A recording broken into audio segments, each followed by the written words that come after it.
ஆண்டவர் இன்னொருத்தனை வல்லமையா பயன்படுத்தினா அவனை அடக்க சொல்லுங்கன்னு சொல்லிட்டு, யோசுவா நீ பயப்படுறியா?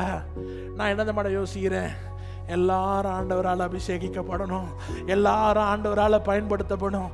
ஒரு நல்ல ஊழியக்காரன், ஒரு முதிர்ந்த ஊழியக்காரன் அப்படி தாங்க யோசிப்பான்.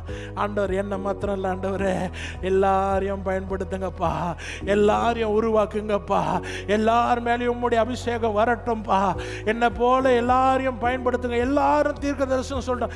இதுதான் மோசேவுடைய இருதயம்.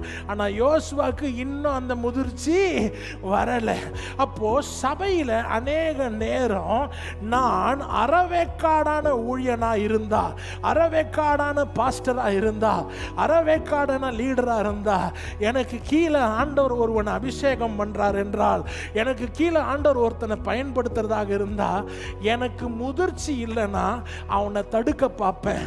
ஆனால் ஆண்டவருடைய கரத்தை புரிந்து, ஆண்டவருடைய நோக்கத்தை புரிந்து, ஆண்டவருடைய ராஜ்யத்தில் காரியங்கள் எப்படி செயல்படும் என்பதை புரிந்தால் நான் என்னமா சொல்லுவேன், ஆண்டவரே நான் மாத்திரம் இல்லை, எல்லாரையும் பயன்படுத்துங்க, எல்லாரையும் பயன்படுத்துங்க. ஹல்லேலூயா.